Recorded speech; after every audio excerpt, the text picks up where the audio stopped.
Hello, good evening, and welcome to the FB4 podcast. Grizz is asking me questions just as we go live, and I will. If you want to ask me again, Grizz, we'll absolutely answer it for you. But Liverpool Football Club 1, Everton Football Club 0. We only played the kids, and we still went and done it. With me, as you can see on screen, is Grizz, it's Matt, and it's Chris. And Matt, I'm going to come to you first because we feel like, we feel like you've been away a long time, and now you're back. So, what did you make of that match? Just initial reactions, unbelievable, wasn't it? Yeah, the fact that they put so much hope in it, and you saw them before the game being all bullish, and especially when they saw our team, and just fucking shattered their dreams. It's the only hope they had of winning anything this season, and it's gone. It's gone from a bunch of under-20s, and it's madness.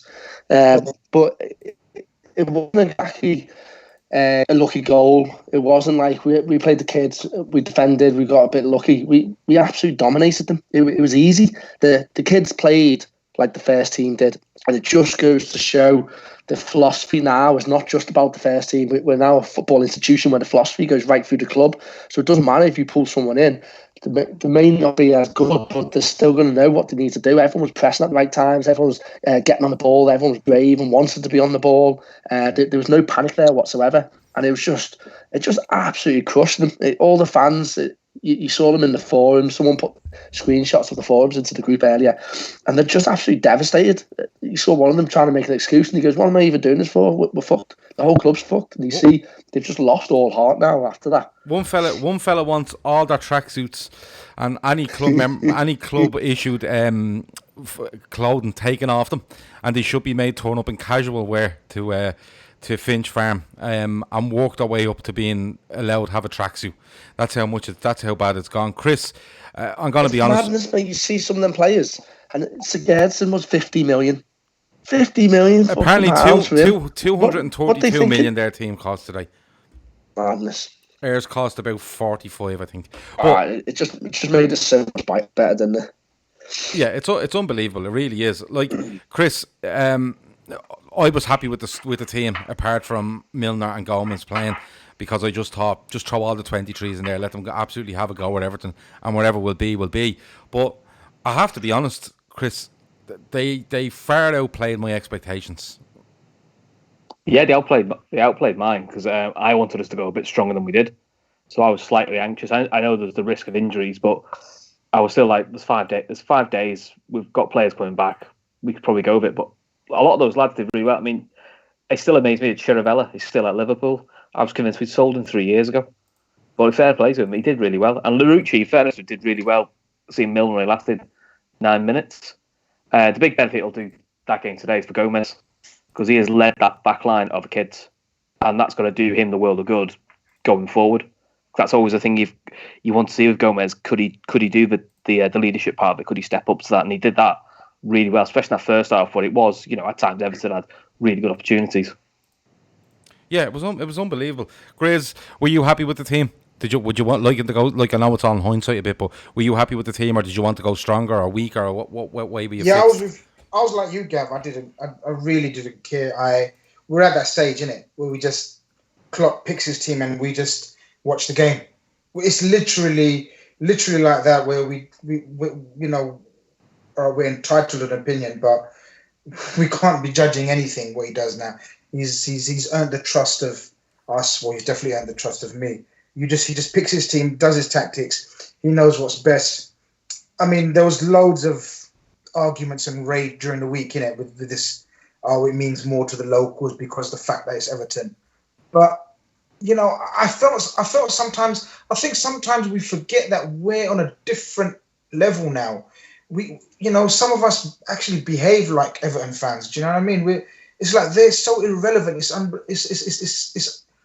honest to God. Definitely, I don't feel the rivalry because I'm not a local, right?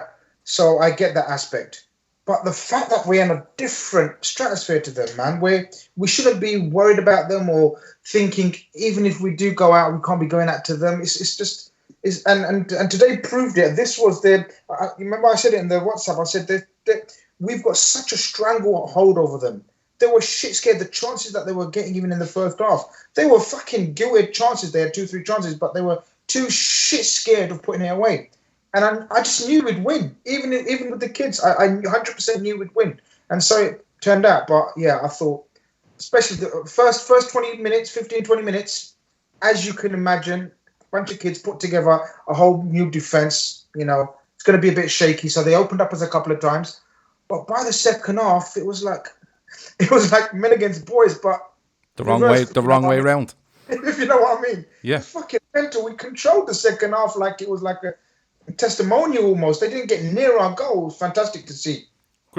Matt, Grizz talks about the first 15-20 there, and he makes a fair point. You know, it's a very young side. It's a side that I suppose is cobbled together in many ways. Milner going off after 9 minutes probably doesn't help our most experienced player on the pitch going off. But how big was Adrian, Matt? Because he does make one or two big saves there, and it allows the team to grow into the game. And, you know, you don't want to be down after 10 minutes, although it's only Everton, but you don't want to be down after 10 minutes. He was massive, wasn't he, early on in the game? Yeah, I mean, we all know he's a great shot stopper, but them saves was something else. It's exactly what we needed from one of our senior players on the pitch. It was against the runner play as well, which meant it would have been harsh to concede them. It was just a quick break and they got down the other end. But that was all he had.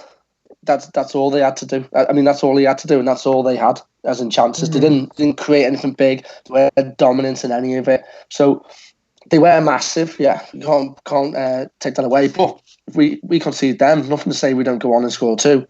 We absolutely dominated that game. So yeah, no, I just love I just love the whole thing from start to finish. Grizz, I've mentioned there, Matt, or I've mentioned there to Matt that Milner going off after 9 minutes. My biggest worry wasn't he's going off in this game. My biggest worry was, please don't tell me this is another 3 to 4 weeks. I did see somebody say earlier that they thought he said to the physio, it's not gone, it's just tight. Is there any update on Milner at the moment with regards to his injury? Was it just no? Don't ask Grizz. No, I'm just asking, has he seen anything? Because he lives on Twitter, so I thought he might have seen something. No, I haven't. Klopp has said he felt pain in his thigh, so which is not a good sign. That's all what's come out. Okay, we'll have to wait and see on that. Zaf ain't texted me yet. I'm waiting for his text. He hasn't replied. Okay. But why didn't you ask Zaf? But just a quick question, just a quick point about, you said about Adrian, however you want to say his name, playing like a senior member, like being one of the senior members and taking the responsibility and making a save. I thought that was one of the most pleasing aspects for me, because I went to one of the Rumbelows League earlier in the season where Gomez played and Lovren played and a lot of the kids played against, who was it? MK Dons. MK Dons. And the seniors didn't really pull their weight in that game, I thought, apart from James Milner, ironically. But this game, I thought Lallana, Gomez, and Adrian, or however you want to say, and Divock, I thought they played like leaders, and I thought they played like seniors, and it just shows the level of confidence and maturity running throughout the squad. Not only the first 11, but the squad members, because these are very valuable squad members that have come in, and I thought they led the kids brilliantly. I thought, we'll probably get onto the individual performances, but just generally the senior players took played their part in it, and I thought that was very, very refreshing to see. Live NR9 says he's in pain. Klopp said he thinks it's bad. Adam Petruccione asks, what else can Bruce gobble RP on? He might be able to save the planet and bring world peace. He might be needed. I think Iran are going to have a little bit of a hissy fit any day now. Royston says Klopp's half-time team talks are the dog's bollocks. Force says you got to applaud the philosophy of training. The whole team is training at the same beat, and it's showing. Chris, we go into this, and I'm going to be honest with you, I wanted the under-23s played. I said it before the game. By right, we should be losing this probably 1 or 2-0, probably, all things being equal. But as people mentioned there, and Matt said earlier, the philosophy throughout the club is the same from top to bottom. And the expectancy is, if you're named in a first-team squad, regardless of the situation, and a first-team 11, you are expected to go out and do your absolute best and perform to certain levels for Liverpool. And the levels of Liverpool and Everton just showed today, didn't it, when you look how strong they went. And I'm just blown away of how on top we were, bar the first 20. I think it helps it was Everton. because quite a lot of local lads in that side. A lot of them have been there since they were 6, 7. Mm-hmm. You grow up with the dislike of Everton. You know, I've grown up with the dislike of Everton. If maybe that was like Carlisle, you know, you may, or like a championship side, maybe they might have got turned over because there isn't quite that intensity that it naturally brings into you. So I do think playing Everton helped. I think the thing you could tell from what you could see on social media was, as soon as it was 0-0 at half time, you could see the fear getting into Everton fan base. Yeah. Because there was definitely the shit, we've blown our chance. It felt very much like us 10 years ago, where we played really well against like a Chelsea, going at 0-0, and you'd all go, fuck, that was our chance gone. They're going to turn us over in a minute. It felt like it had that feel of it. It really did. And like, as I said, first 20, they do have the couple of chances, and you're thinking, it might be a matter of time here before the defence is breached, and then we'll have to see where we go from there. But Matt, looking at the back four, like, you know, Larouci has to come in after 9 minutes. You have Nico Williams there. You have Nat Phillips there. You have Gomez, who's probably the senior man there. How good were they all day? Yeah, Gomez, what a player he's become. I know there's some people who wrote him off early in the season after the injury. But all it took was a few games next to Van Dijk, and he's turned into mini Van Dijk. He's absolutely bossed that defence. Not just his own performance, but you could see him talking to everyone, talking all the players through it. Because after Milner went off, they were just kids. The kids next to him. And he was everywhere. He was covering both sides.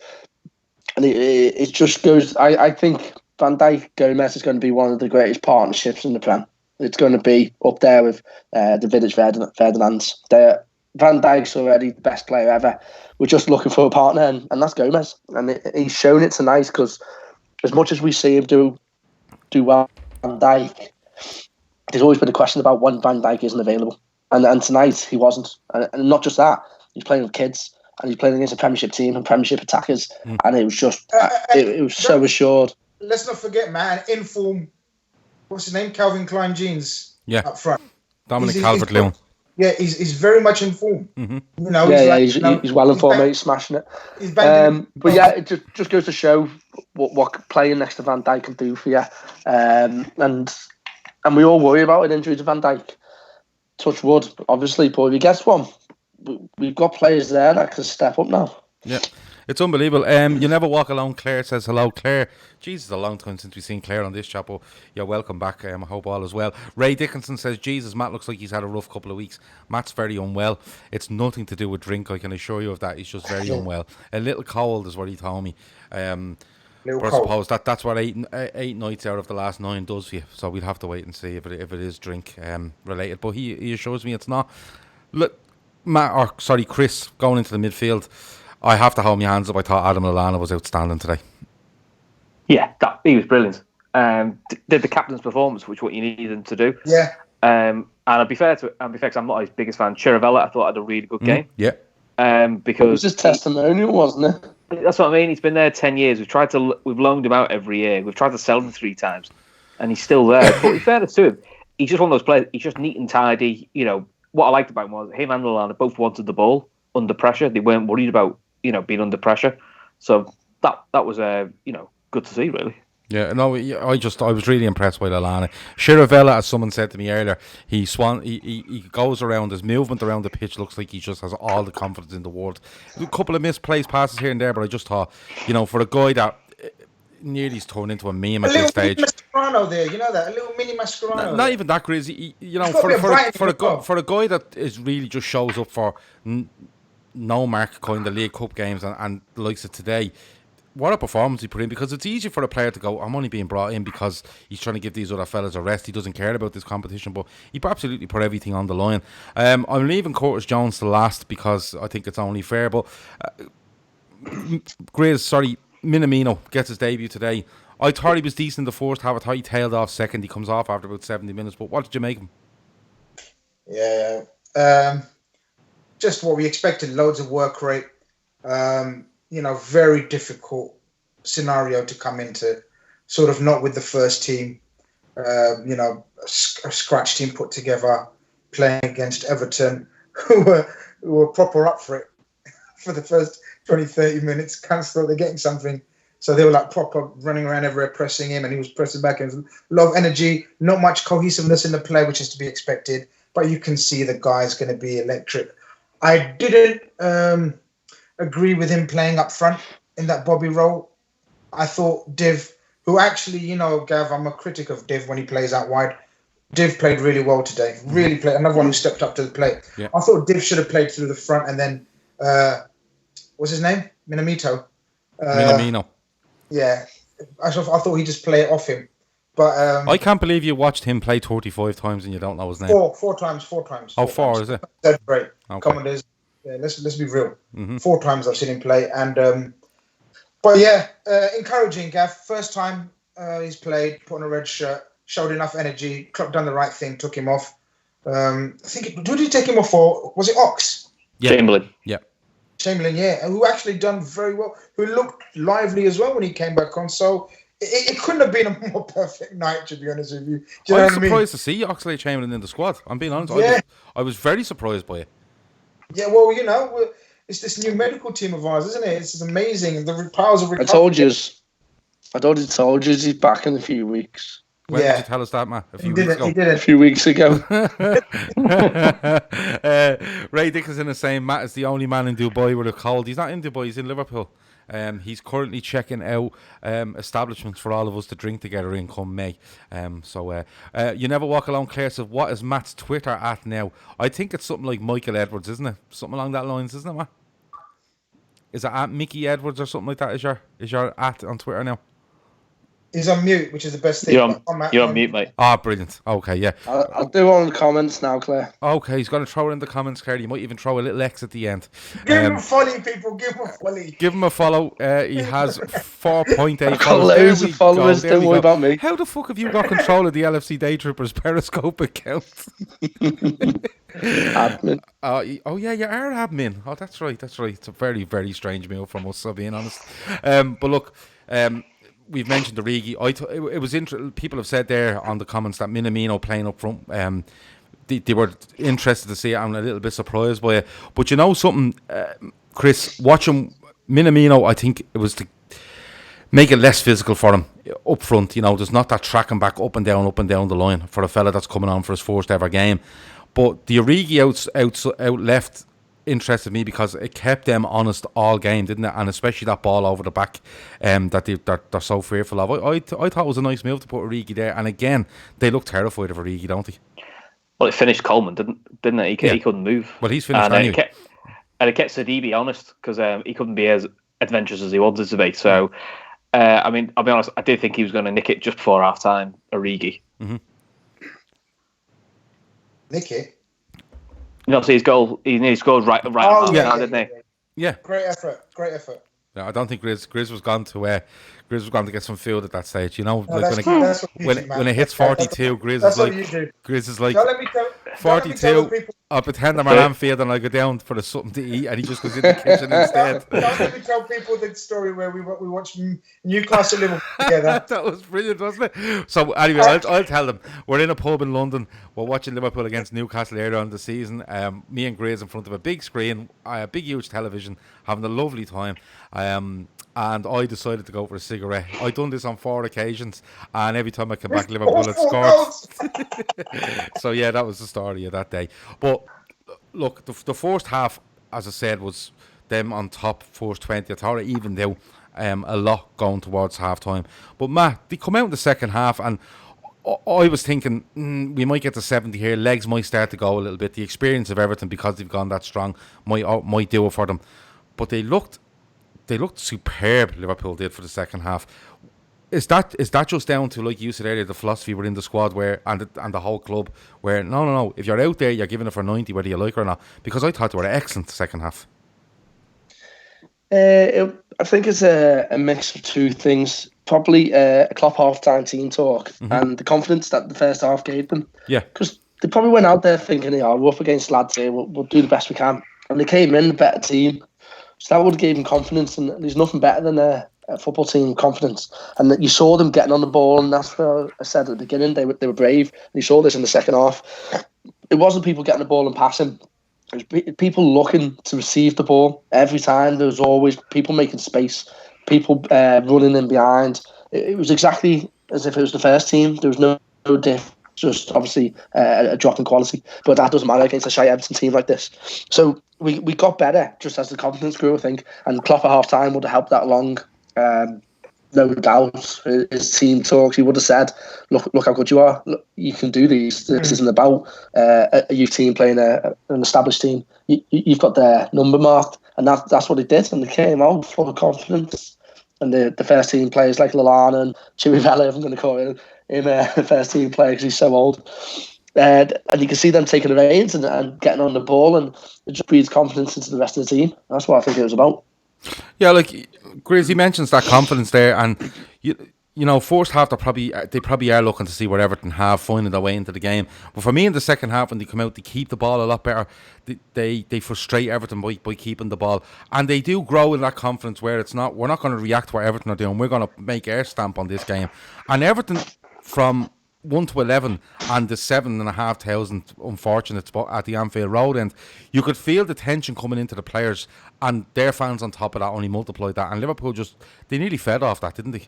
Oh yeah, totally. You could see the slight confidence, or maybe the slight confidence stroke cockiness that the players may have had seeing the team line up and said, "Oh fucking hell, we'll smash these kids." And they tried to sort of be a bit physical with our kids, but and we were a bit nervous. The young lad at the back, is he young? I don't know if he's young, but Nat Phillips, who's been on loan to Stuttgart in the Bundesliga, but not quite the Bundesliga.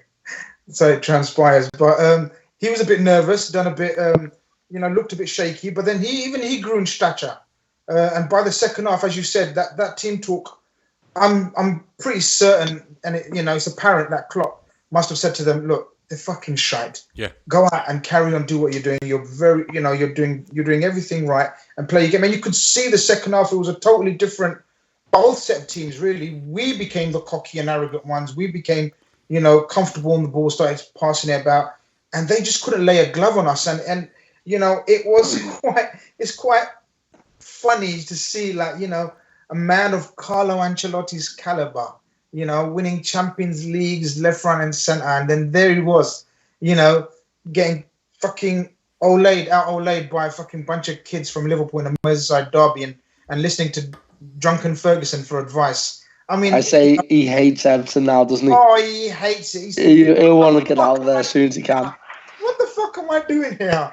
Long may it continue for irrelevant. Yeah, but you see, the thing about it is, and I want to go on to Everton in detail for when we get through the game, because really? Why fucking not? But Chris, I'm gonna give you the shout, and it's on the goal. And the game it's in the balance. Liverpool are playing really well, but it could go either way. We're 70 minutes in. It's the worrying part of the game for me when you have a lot of youngsters 70 to 90, especially when it's edgy. Someone just makes a little mistake, the concentration goes. But then Curtis Jones goes and does that, and the guy with the little arms didn't get near it, and it flies in off the underside of the bar, then hits the net, then goes over the line. It's unbelievable. What a finish from him. And if you could pick a player to score, Chris, you would have went for him, couldn't you? Because he's the scouser in the team, you know that way? He is, mate. I mean, I think my exact words were, shows what I fucking know. Because it was 0-0, I was shouting, I'd throw Marnie on that for the last 20. And with my father-in-law, so who'd you take off? I said, I don't know, maybe Jones, because he's had a quiet 10 minutes and he did that. I went, well, shows what I fucking know. That's why I'm not Jurgen Klopp. It was unbelievable. Perfect person to score. But he'll no matter what he does now in his career, he can live with that forever. Scoring that quality of goal against the team he hates the most. It's brilliant. Really with the class assist as well. Lovely assist. Oh yeah. And something, I seen someone on Twitter earlier say, Simon Brundish, I think it was, and he says this shows why the assist rule or the assist stat is stupid.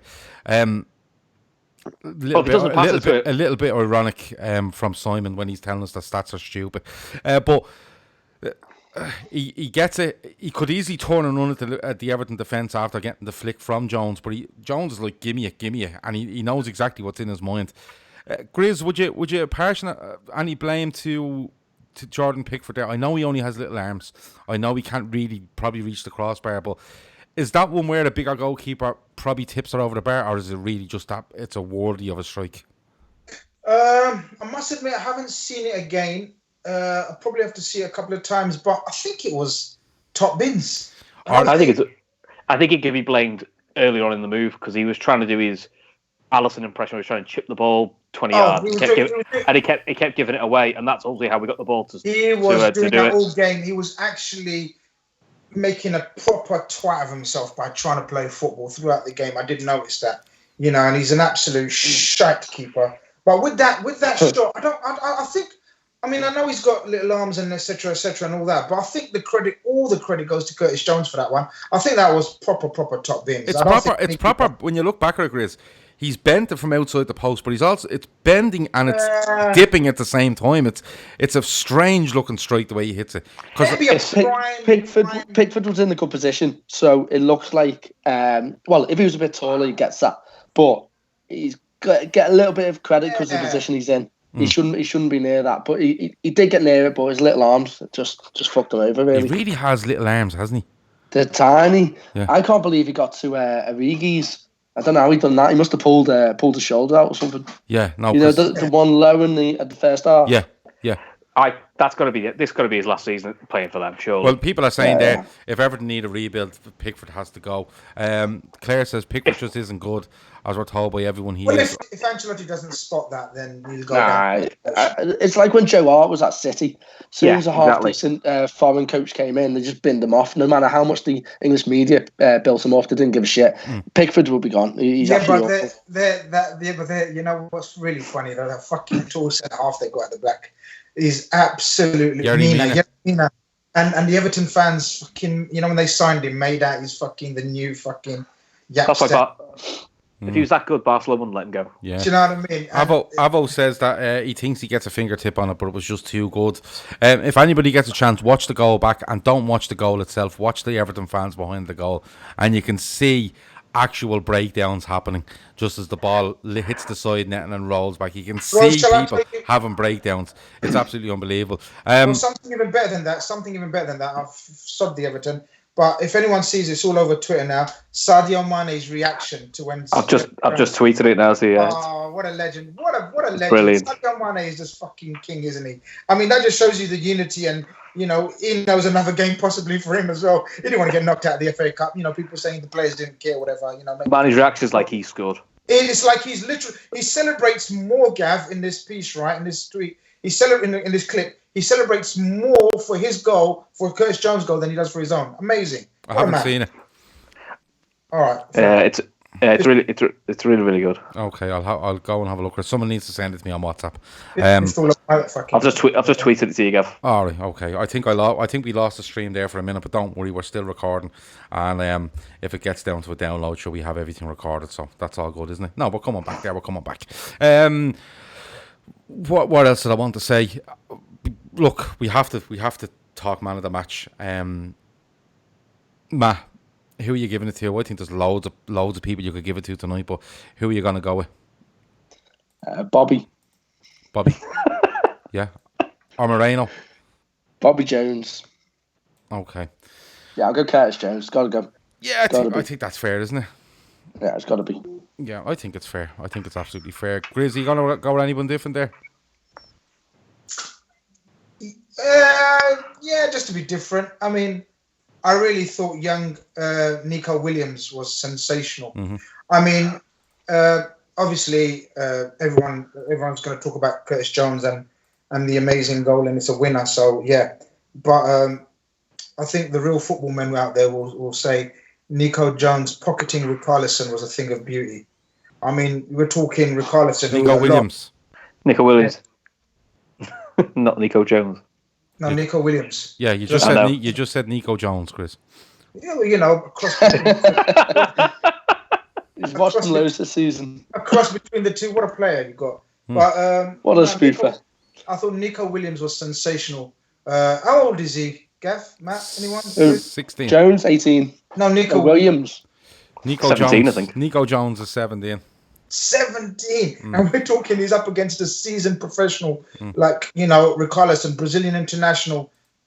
Everyone's saying, oh, he's too good for Everton. He needs to get to move to a bigger club. Some fucking Mongo Liverpool fans even want him at Liverpool. But I thought Nico Williams, his tenacity, his aggression, Richarlison's a fucking big player, he's strong, and a couple of times Nico pushed him off the ball as well. I thought it was superb performance. Williams is going to be perfect when Trent moves into that midfield. Not happening. Yeah, not happening. But yeah, that's why I did say that. I mean, the only slight disappointing thing is, how will he get any games with Trent? I mean, obviously the rotation. I think this will sort of do wonders for him, and obviously Klopp made note that this guy can probably step up in a couple of home games, against the bottom teams. I think he could step in if Trent ever needed a rest. Everton away. Yeah. Chris, are you going with anyone else other than Nico Williams or Curtis Jones? It probably is Jones, but I think Gomez deserves a shout out. God, I was impressed how he marshalled that defence. Yeah, that's fair enough.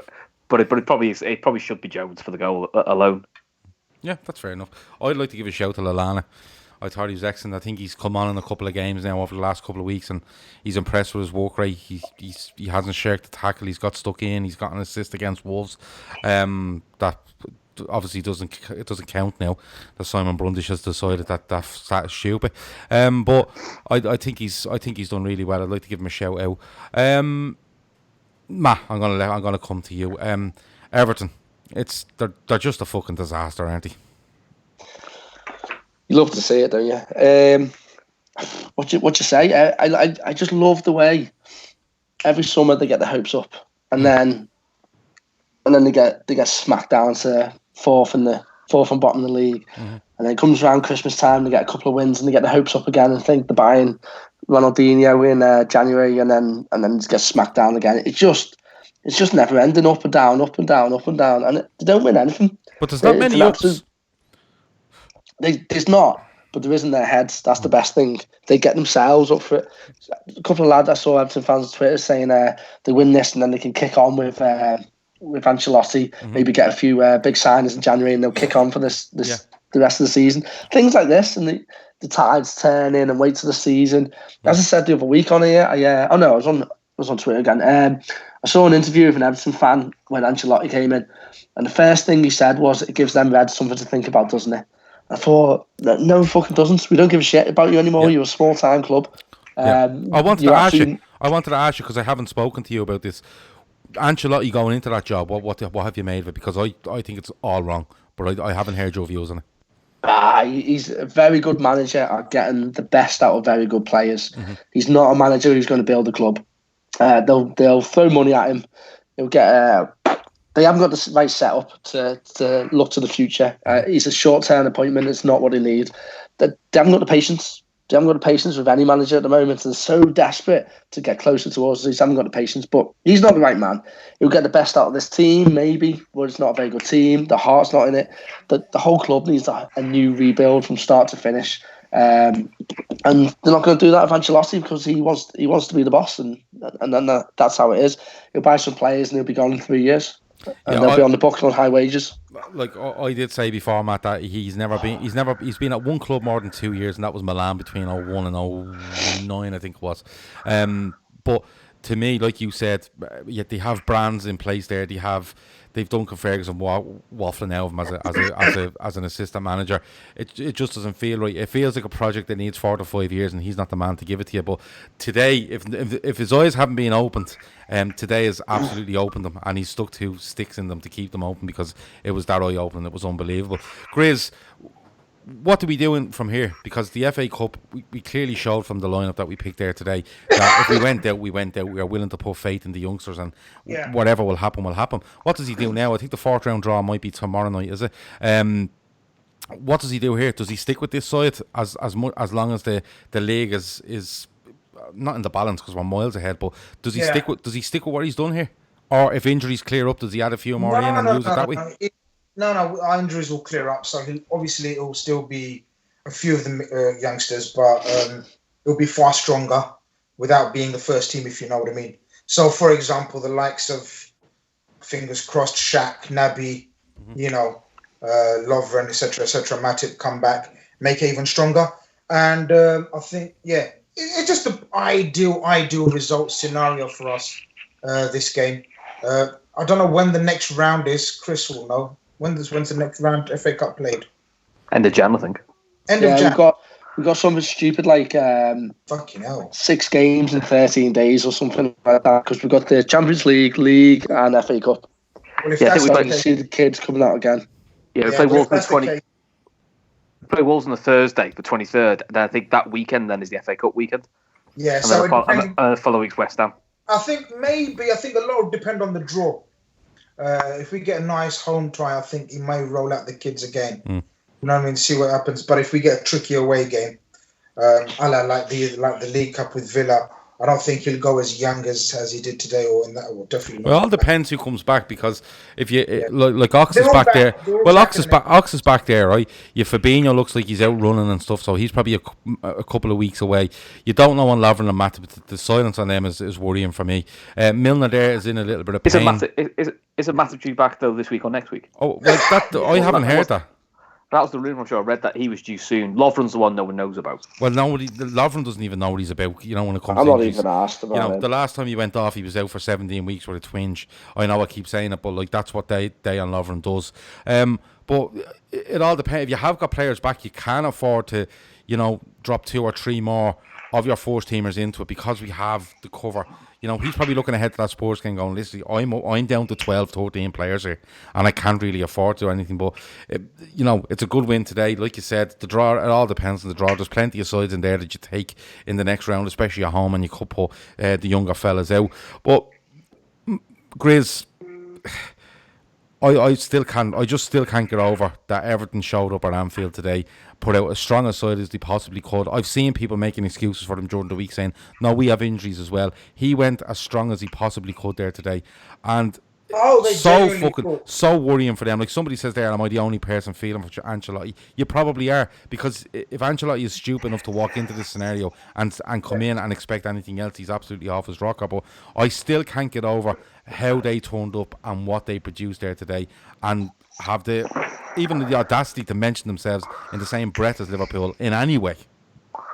No, I don't feel so for Ancelotti.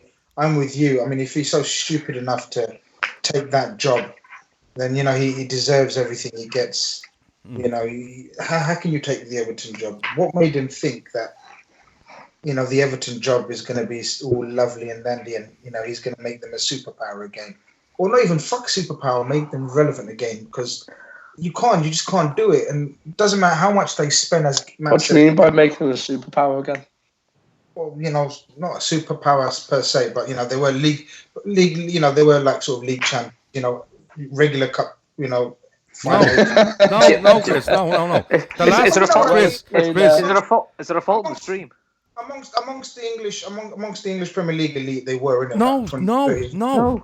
The last won a league title 35 years ago, Chris, and the last won any cup 25 years ago. Yeah, so they're not an elite club. You see, this is why the likes of you shouldn't go anywhere near Everton if they were offered you the chance, because you're going in there thinking we're elite and we're this. They are not. What I'm saying, but this is my point. They're thinking that hiring Ancelotti is their version of Klopp. That's my problem. I was getting to that, but before I was rudely interrupted by you. You needed to be interrupted, Chris, because you just kept stuttering. I was giving it context, man. I was building up to it. You know me. Yeah. I haven't spoken all day. Can you shut up and let me speak, Gav? You talk every hour. Yeah, well, I have to when you keep going, and you know.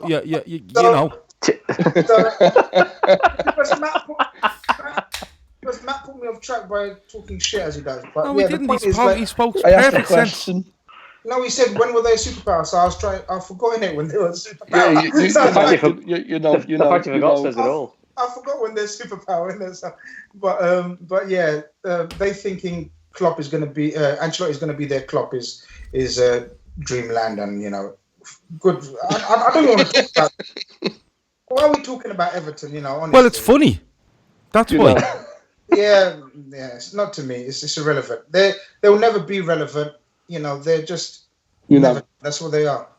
It's I just find it amazing, and like I heard during the week, and all right, people said, "Oh well, Ancelotti knows what to do against Liverpool. He done it with Napoli."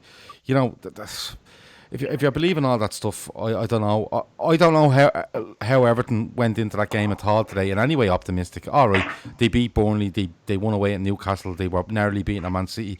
But even in them games, Burnley maybe not so much, but I watched them against I watched Newcastle them against Newcastle, and it was a very, very tight game against an atrocious Newcastle side. And against City, although they got lost 2-1, City were all over them from the very, very, very, very start.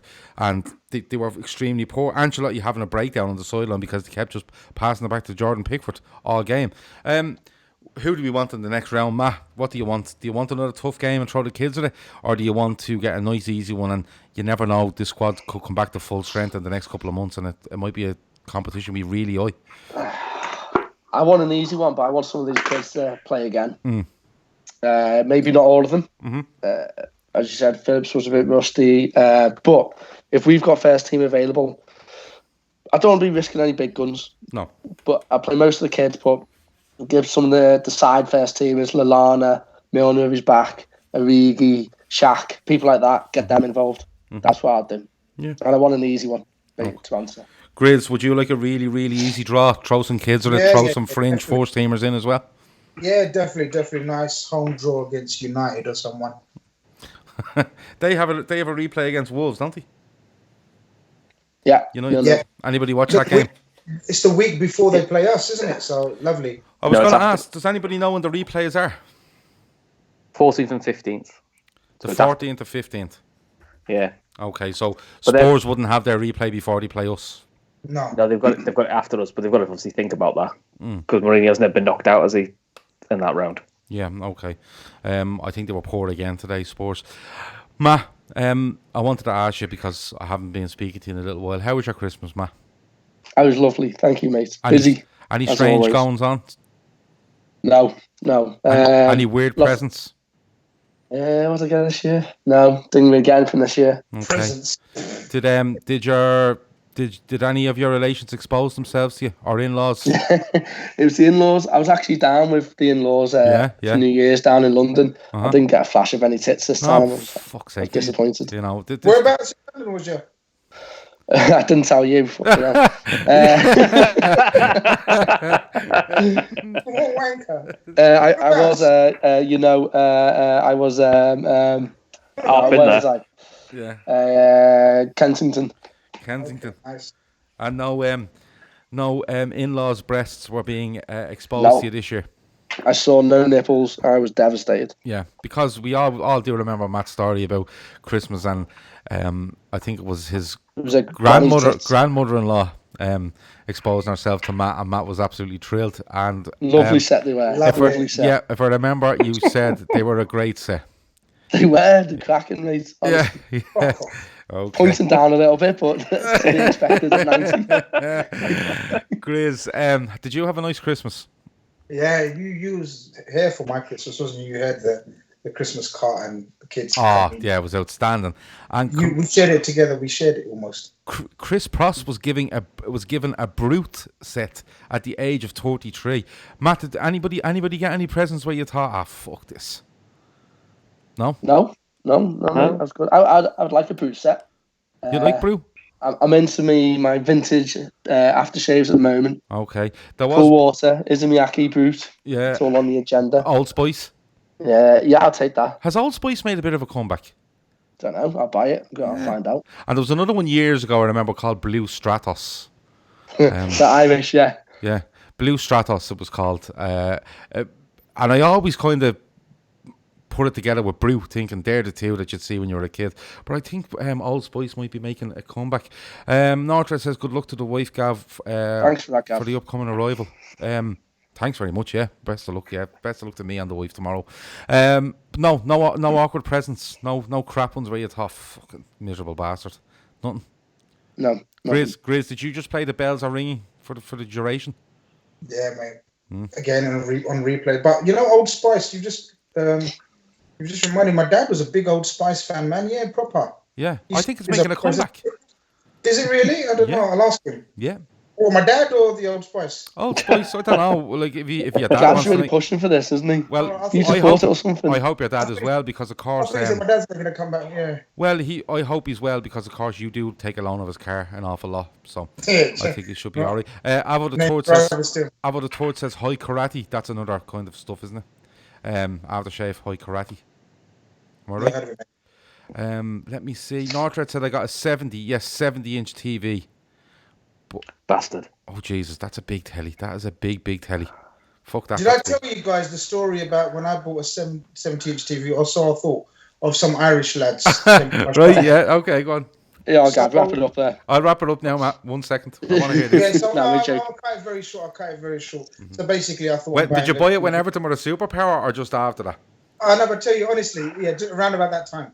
So basically, I was about 20, 21 at the time, and I thought I'm buying this lovely flash TV off these Irish lads, and they proper speeched me up and everything, and so they've gone right. I've given them, I think it was about 75 quid. I thought I'm getting myself, what a bargain I'm getting, right? Cheaper than Andy's TVs, right? What was it described as?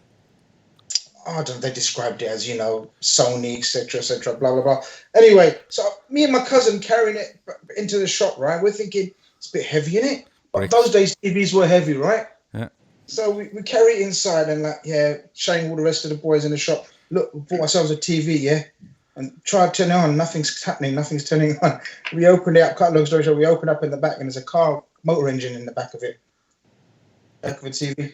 A car engine in the back of a telly? Flat screen TV. No, it's not flat screen, man. There was an engine off the Volvo in the back. No. when I was 21, so, it's like the old, the old TVs. The tube TVs. Yeah. What are they called? Tube. Yeah. Yeah, them ones. Yeah. And there's a motor engine in the back, in the back of the thing, but you learn, innit? Yeah, 75 quid. What did you want, Chris? Yeah, 75 quid. Yeah, all right. Okay. Right, we're out of here. Matt needs to go. Matt needs to go. He's going out, aren't you, Matt? Yeah, I'm off. Are you going out tonight? No. I'm going to Italy. Staying in Italy tonight, good man. Would that lead to 3 to 4 days of me seeing pictures of your food and beers that you drink? And Peronis. Yeah. I'm all over it. No, I'm not giving out. Matt, listen, thanks a million for joining us, and we'll talk to you again next week. Cheers, mate. Cool. Grizz, same to you. Talk to you in a bit. No problem, mate. Chris, same to you, and I'll talk to you soon. All right, see you later, guys. Cool. The club is recorded tomorrow night, and we'll be out for you tomorrow night. As I said, I'm going to play this show by ear for the rest of the week, but I should be back by the end of the week. I'm back on a daily basis. That's been it. That's been the Fatback 4. Liverpool's kids have knocked Everton's full-time professionals out of the FA Cup, and Everton, all the players have to wear casual gear now. They need to earn the right to wear the Everton tracksuit, apparently. Over now.